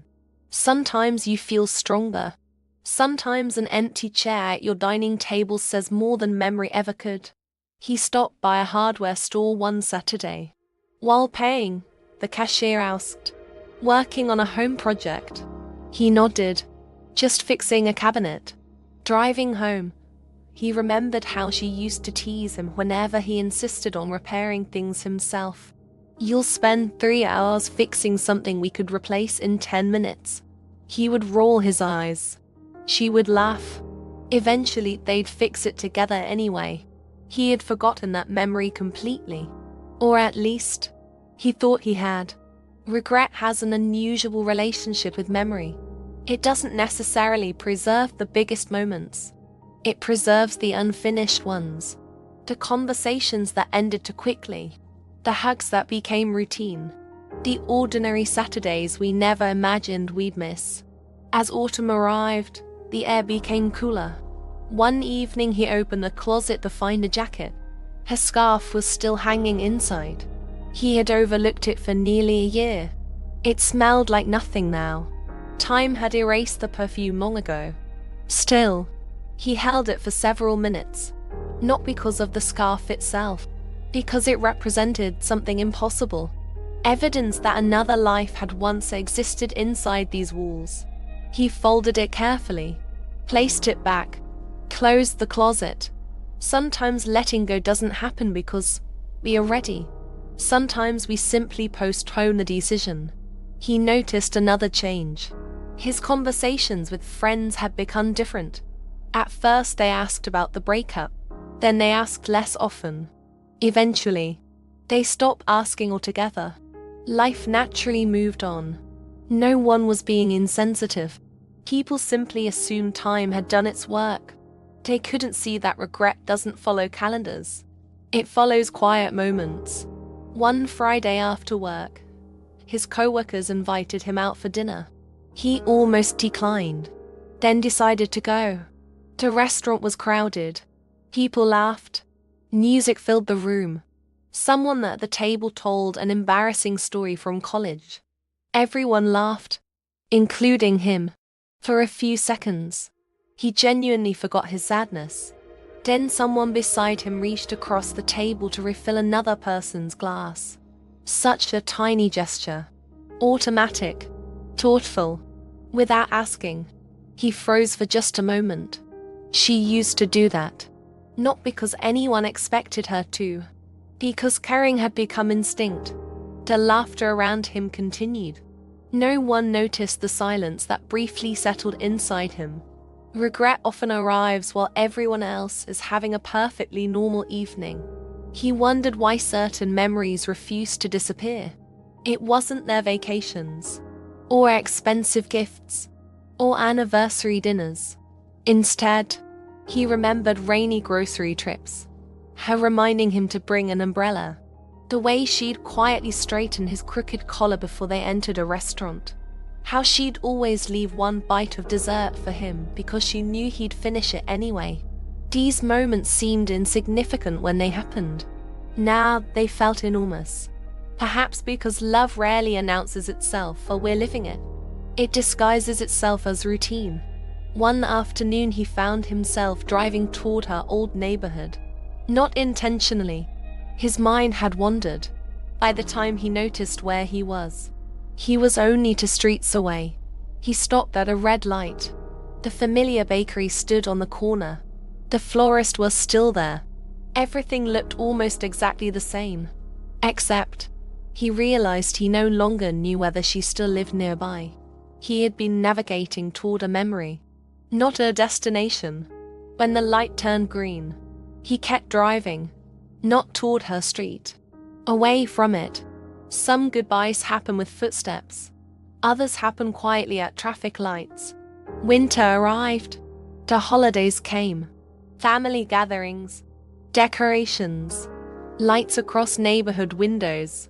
People often assume holidays are painful because they remind us of who is missing. Sometimes they're painful for another reason. They remind us of who we once were. He looked through old holiday photographs. There she was, laughing because he'd wrapped a present terribly. There he was, pretending to be offended. Looking at those pictures, he didn't just miss her. He missed the version of himself who had smiled so easily. Loss changes both people, even the one who stays behind. One snowy evening he stood outside his apartment watching children throw snowballs. Parents laughed nearby. Someone accidentally dropped grocery bags. Neighbors helped gather the scattered fruit. Life unfolded naturally around him. Ordinary kindness everywhere. He suddenly remembered something she'd once said. "I don't think love is supposed to feel extraordinary every day." At the time he hadn't understood. He thought extraordinary meant passionate, exciting, intense. Now, he finally understood what she meant. Love becomes extraordinary because it makes ordinary life feel shared. That was what he missed. Not constant excitement. Shared existence. His regret became quieter over time. Not smaller, just quieter. It no longer arrived as sharp pain. Instead, it settled like background music. Always present, not always noticed. He could go hours without thinking about her. Sometimes entire days. Then one sentence, one smell, one familiar street would gently remind him. Regret ages, just as people do. One evening he opened the drawer beside his bed. Inside was an old movie ticket, a receipt from a bookstore, a hotel keycard they had forgotten to return years earlier. Small objects with almost no practical value. He considered throwing them away. His hand hovered over the trash can, then stopped. Not because he couldn't let go, because he finally understood something. Keeping an object isn't the same as refusing to heal. Sometimes memories deserve quiet respect. Not permanent residence, just acknowledgement. He placed everything inside a small box, closed the lid, set it on the highest shelf in the closet. Not hidden, not displayed, simply stored, exactly where some memories belong. Months later, while walking through the city, he noticed a young couple sitting on a park bench. The woman was talking enthusiastically about something. The man wasn't looking at his phone. He wasn't trying to solve her problem. He was simply listening, occasionally smiling, occasionally nodding. Nothing remarkable, just attention. He slowed his pace, then continued walking. Not because watching hurt, because it taught him something. He finally saw the thing he had struggled to give. Presence. Not perfection. Not constant happiness. Just presence. That night, sitting by the window, he asked himself one final question. When did regret actually begin? Not after she left. Not after the silence. Not after the breakup. It had begun much earlier. It began every time he believed there would always be another conversation. Another weekend. Another apology. Another chance to notice what had quietly become ordinary. Regret isn't created by endings. It is created by postponement. By assuming tomorrow will always arrive carrying the same opportunities as today. Sometimes it doesn't. He looked outside as the city lights reflected against rain-soaked streets. Cars continued passing beneath his window. People hurried home, some carrying flowers, some carrying groceries, some carrying nothing at all. Everyone was traveling towards someone, or away from someone. Most probably believed there would always be another evening to say the important things. He had believed that too. Now he knew better. Because regret had never arrived like lightning. It hadn't shattered his world in a single brilliant flash. It had arrived like evening. Slowly, quietly, almost beautifully. The light faded so gradually that he never noticed how dark the room had become. Until one day he reached for the person beside him and discovered he had been sitting alone for a very long time. For a long time. He believed love was measured by effort, by conversations, by explanations, by trying again. He thought change happened because someone kept asking for it, kept reminding, kept hoping, kept refusing to give up. He didn't realize something important. Sometimes, the greatest force for change is not pursuit. It is absence. Not because absence is cruel, but because silence leaves nowhere to hide. When she was still there, he always had another opportunity, another conversation, another weekend, another chance to promise he would do better. Even after arguments, she remained. Even after disappointment, she stayed. Her presence quietly protected him from the full weight of his own choices. He mistook that protection for permanence. She would ask, "Can we talk tonight?" He would answer, "I'm exhausted." She would nod. Tomorrow, then. Tomorrow became next week. Next week became another month. And somehow, she was still there, still hoping, still believing that one meaningful conversation could change everything. He didn't realize she was carrying both people emotionally. One person fighting for connection, the other assuming connection would always survive.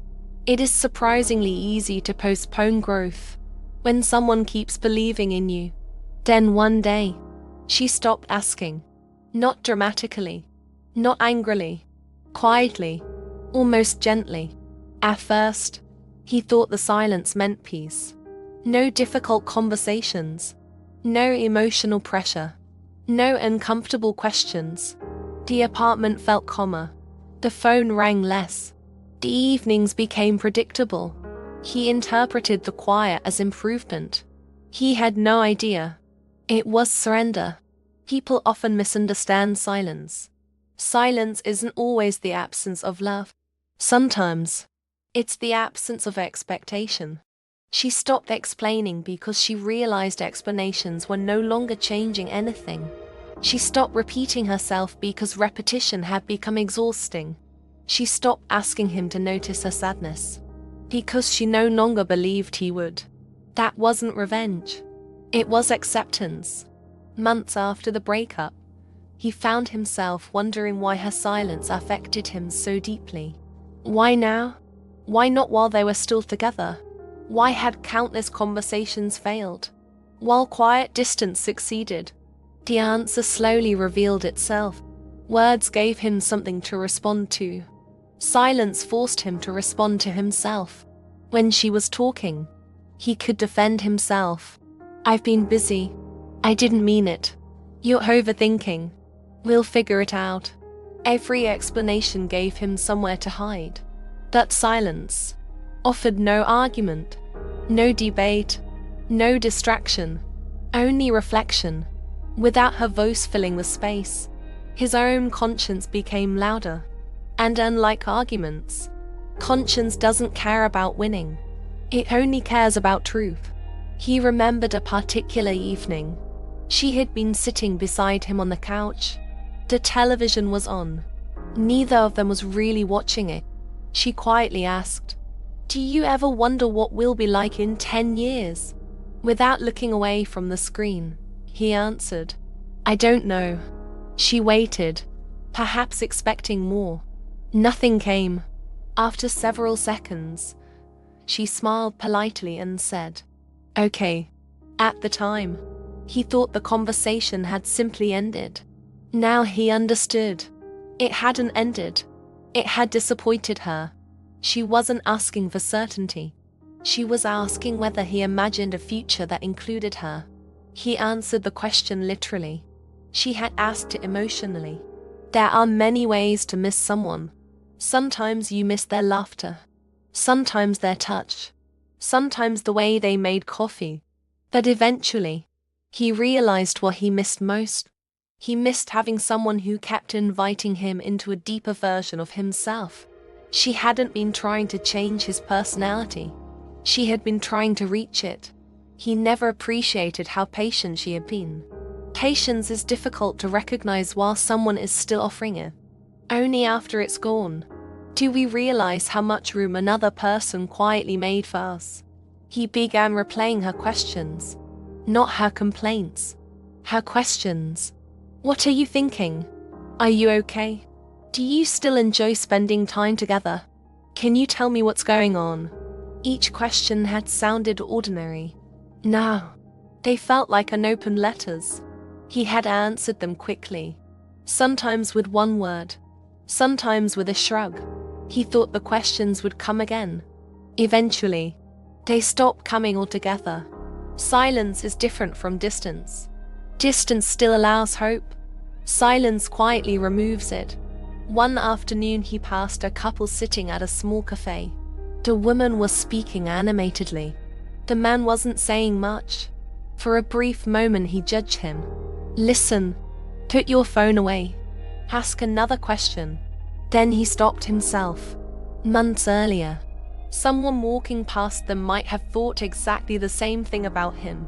Perspective often arrives only after experience.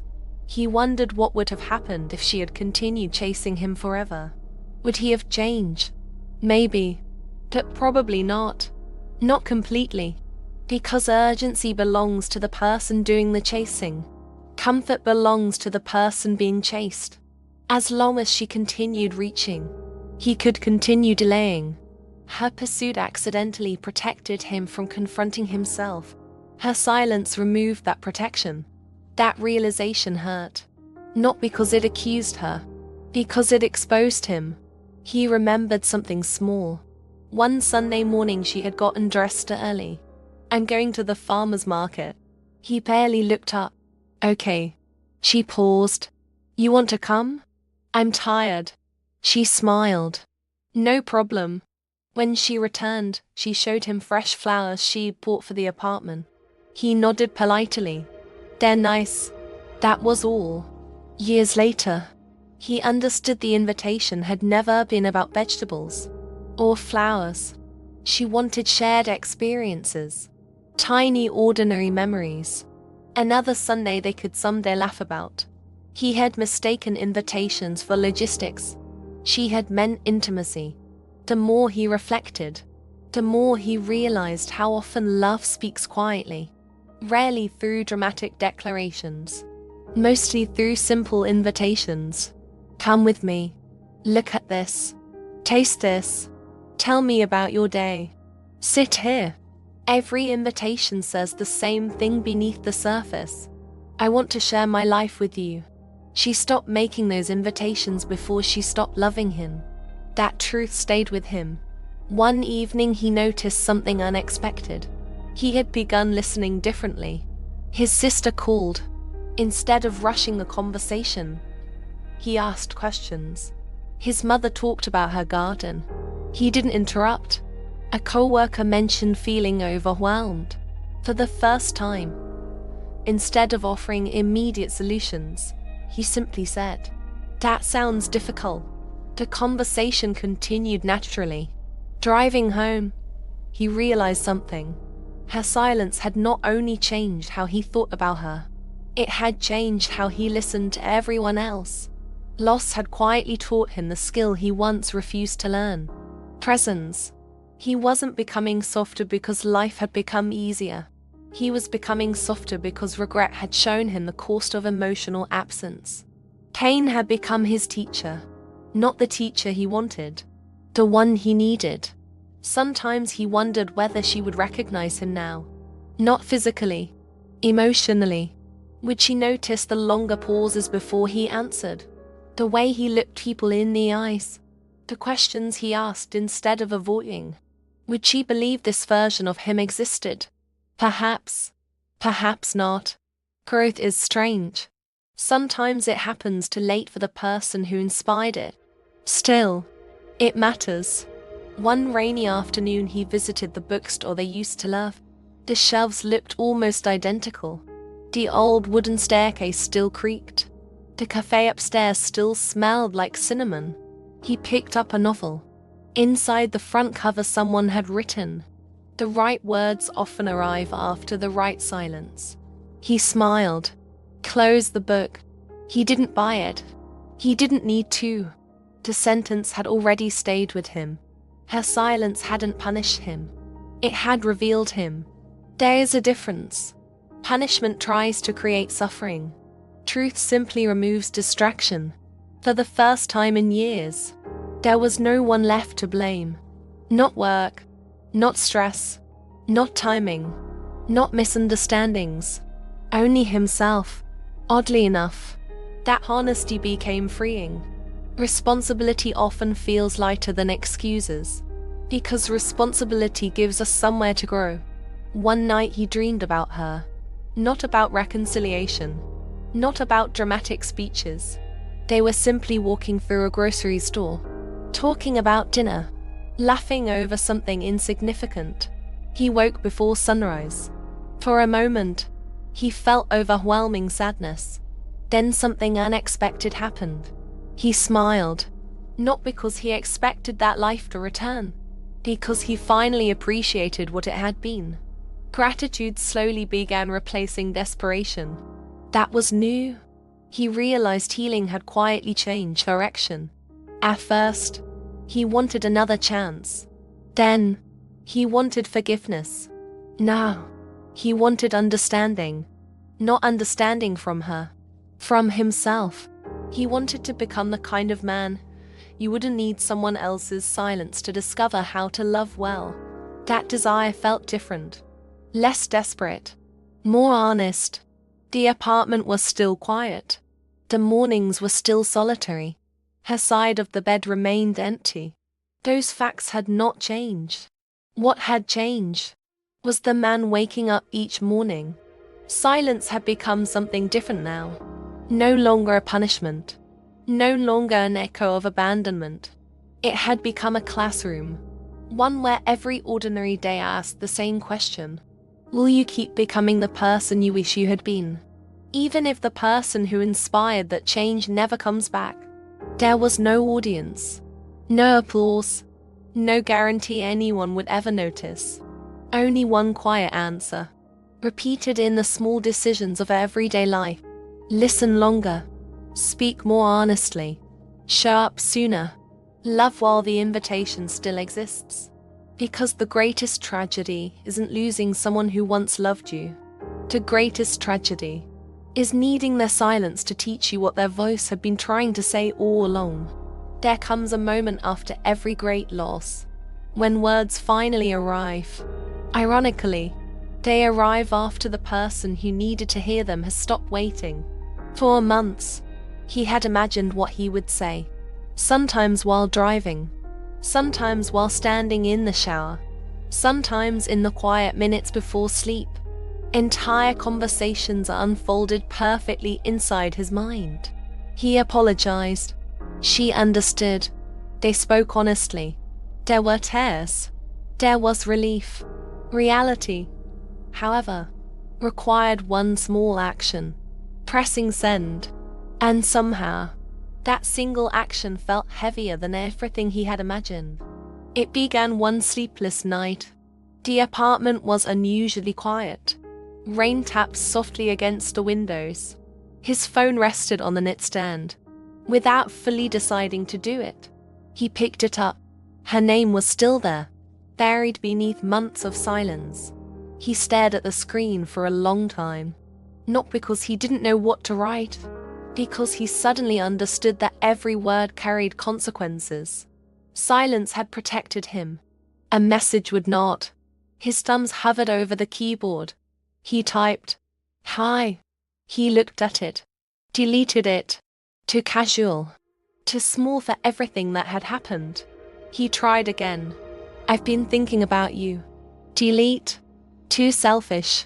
It centered his feelings, not hers. Another attempt. I owe you an apology. He stared at the sentence. This one stayed a little longer. Then, delete. Did he want to apologize because she deserved one? Or because he wanted relief from his own guilt? The question unsettled him. People often imagine that courage begins with speaking. Sometimes, real courage begins with questioning why we want to speak at all. Over the next several weeks, this became a quiet ritual. He never planned it. It simply happened. Late evenings, long drives, Sunday afternoons. Whenever loneliness became especially noticeable, his hand reached for his phone. Her conversation remained pinned inside his memory, even if it no longer sat at the top of his messages.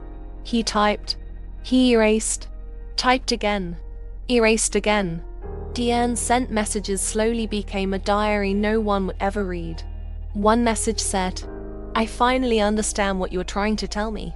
Delete. Another said, you were right about almost everything. Delete. Then, I miss you. Delete. Not because it wasn't true, because truth alone doesn't automatically deserve someone else's attention. That realization hurt. There had been a time when she wanted to know everything he felt. He had answered with silence. Now, he wanted to tell her everything. She had earned peace. Life has a quiet symmetry, sometimes painful, always honest. He remembered something she once said while they were folding laundry. You don't have to wait until you're certain before you tell someone how you feel. He laughed at the time. I like thinking things through. She smiled. No, you like delaying vulnerable conversations. He had rolled his eyes. Now, standing alone in the same apartment years later, he smiled suddenly. She had known him better than he knew himself. One Saturday morning he visited a local coffee shop. A young man sat near the window, phone in hand, typing, smiling, deleting, typing again. Across the room, a young woman checked her phone every few seconds. Perhaps they were texting each other, perhaps someone else entirely. Watching them reminded him of something strange. Technology makes sending a message almost effortless. Emotion makes it one of the hardest things we ever do. His therapist had once asked him a simple question. If she never replies, would sending the message still matter? He didn't answer immediately. Instead, he looked down at the floor. Eventually he admitted, I don't know. The therapist nodded gently. Then perhaps you're still hoping the message will change her. Instead of simply expressing yourself. That sentence stayed with him for weeks. He began noticing the difference between communication and negotiation. Communication says, this is what is true. Negotiation quietly asks, can this truth earn me something? He realized many of his imagined messages contained hidden requests. Please forgive me. Please remember me kindly. Please tell me I wasn't impossible to love. Please give me another chance. He wasn't just trying to communicate. He was bargaining with the past. The past never bargains. One rainy afternoon he opened an old notebook.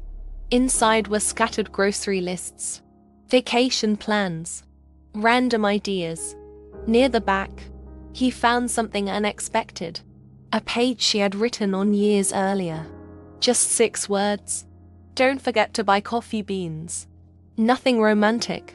Nothing profound. Yet, seeing her handwriting stopped him completely. He traced the letters with his finger.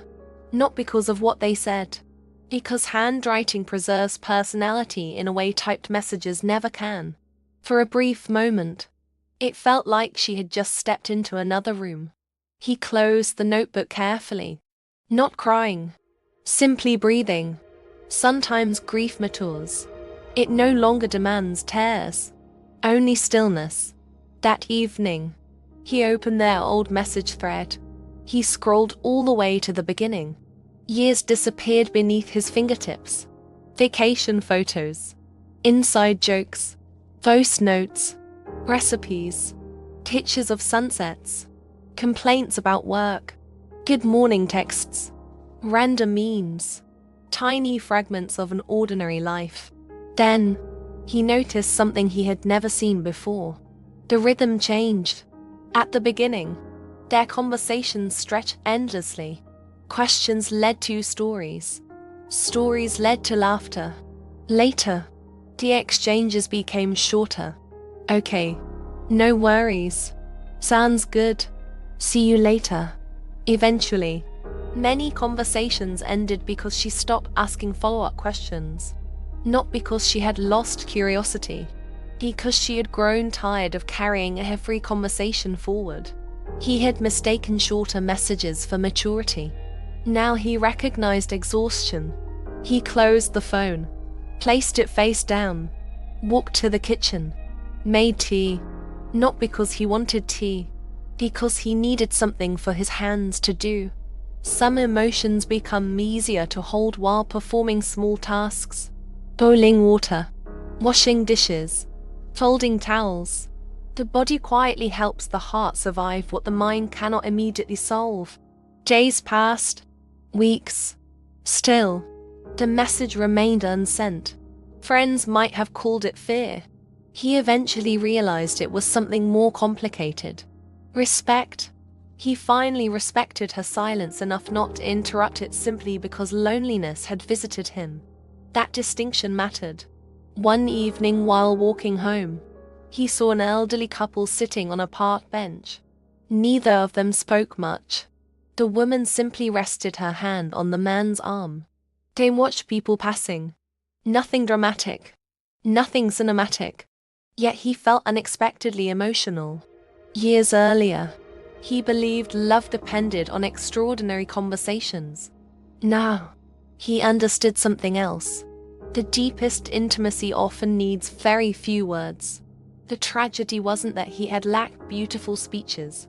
The tragedy was that he had overlooked quiet companionship while it was still beside him. That night, he wrote one final message, longer than all the others. He thanked her. He apologized. He admitted his fear. He admitted his emotional avoidance. He admitted she had loved him better than he had known how to receive. He reread every sentence. Slowly, carefully. There was no manipulation inside it. No request. No hidden hope. No expectation. Only truth. He looked at the blue send button. His thumb hovered there. A full minute passed. Then another. Finally, he locked the phone. Not because the message wasn't sincere.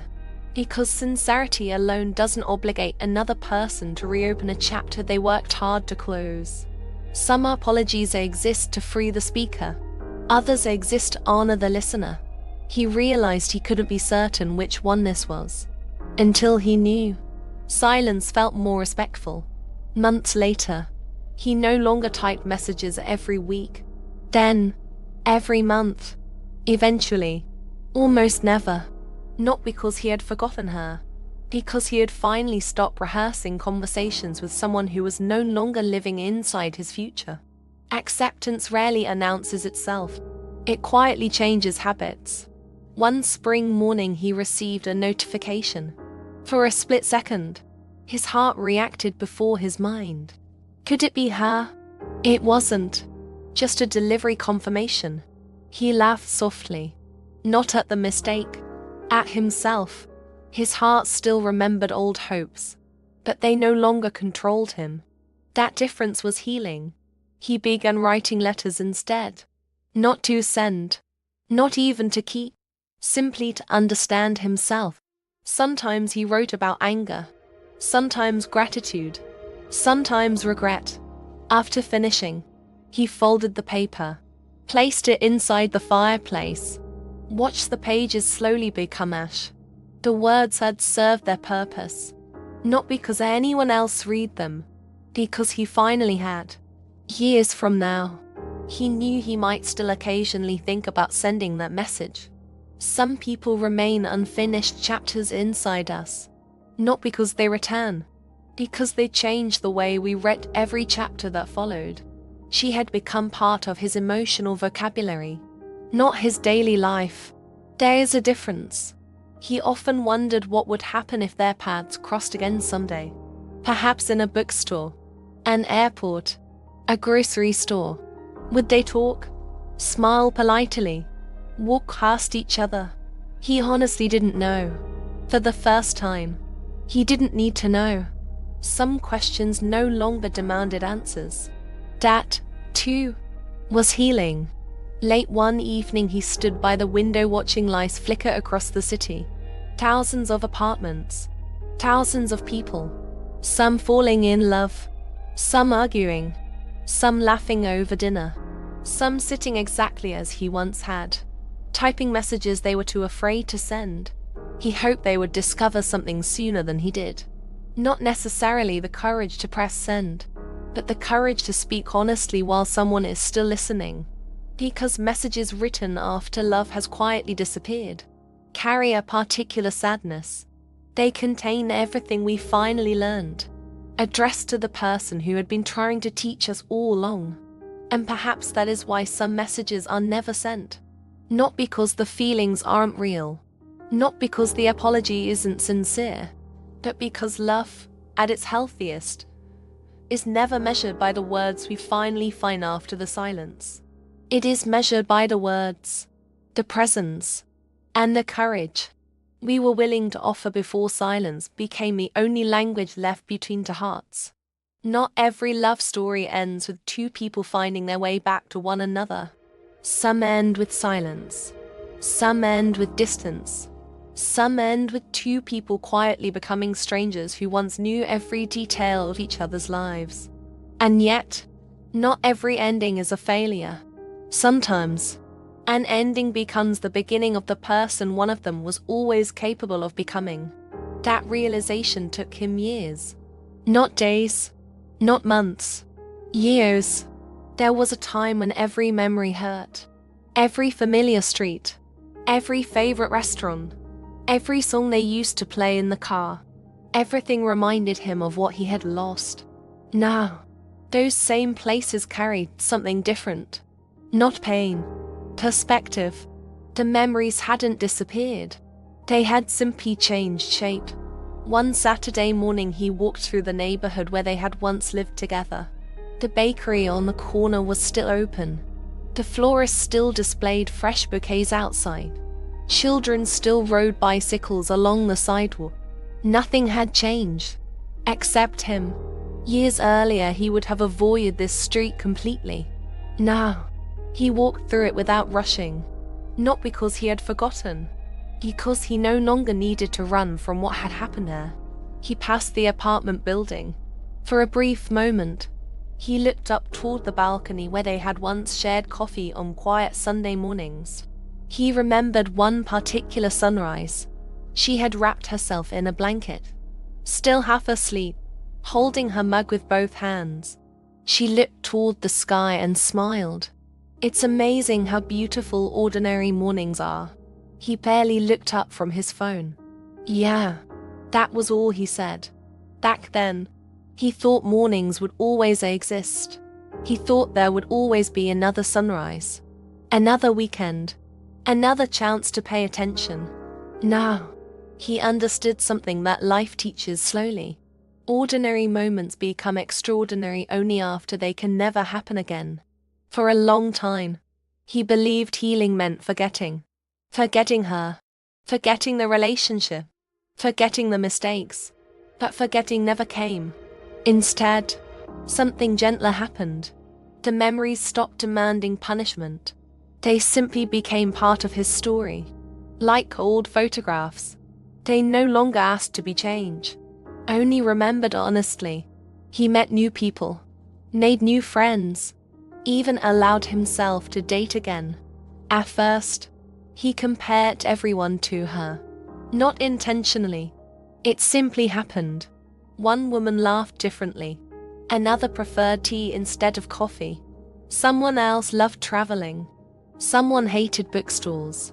Every difference reminded him of someone who was no longer there. Eventually, those comparisons faded, not because she became less important, because he finally understood that every person deserves to be seen as themselves, not as a replacement, not as an opportunity to correct the past, but as someone entirely new. That realization felt like another quiet step toward healing. One evening he sat across from someone who asked him a simple question. What was your last relationship like? Years earlier, he would have answered with a list of events. We grew apart. We wanted different things. The timing wasn't right. Now, his answer surprised even himself. It taught me how often people mistake emotional safety for emotional distance. She listened. He continued. I spent too much time assuming love could survive without attention. He smiled gently. I don't believe that anymore. There was no bitterness in his voice, only understanding. That surprised him most of all.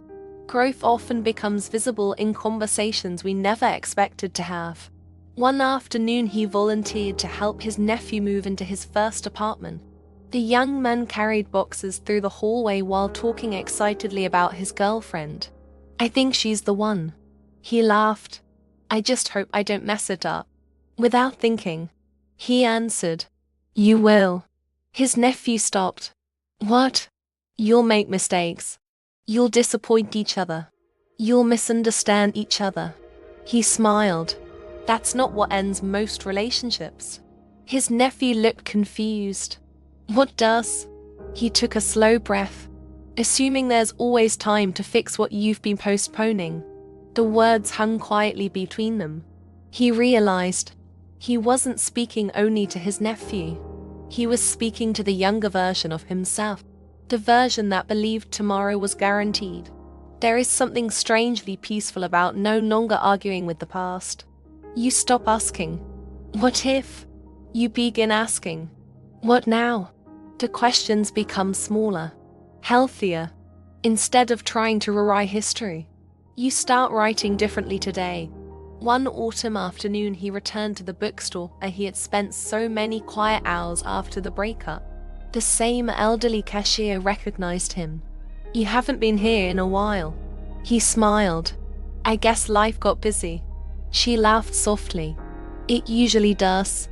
As she handed him his receipt, she added, I always like seeing you in here. He thanked her, walked outside, then stopped.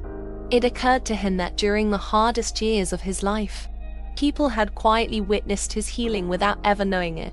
The cashier, the barista, the man who walked his dog every morning, the woman who sold flowers near the train station. Healing rarely happens in isolation. Sometimes strangers become silent witnesses to the person we're slowly becoming. Winter arrived. Snow covered the sidewalks. One evening he found himself decorating a small apartment for the holidays. Years earlier, he would have dreaded this season. Too many memories. Too many traditions. Now, he hung lights across the window, played music softly in the background, cooked dinner. Not because someone else expected it, because he had finally learned how to care for the life he was living. That mattered, far more than he once understood. He no longer believed love existed to complete the person. He believed love invited to already growing people to grow together. That distinction had changed everything. Sometimes he still dreamed about her. Not often. Just enough to remind him that meaningful people never disappear completely. In one dream, they sat across from each other in silence. Neither apologized, neither cried, neither asked to begin again. She simply smiled, the kind of smile that says, I hope you're doing well. He smiled back. Then he woke. For the first time, he didn't feel sadness, only gratitude. Whether the dream meant anything didn't matter. What mattered was how it made him feel. Peaceful. One spring afternoon he found the small wooden box where he had kept old movie tickets, restaurant receipts, the bookstore bookmark, and the faded scarf he once couldn't throw away. He opened the lid, looked at everything carefully, then closed it again. He didn't throw the box away. He didn't need to. The objects no longer carry the unfinished conversations. They simply belong to another chapter.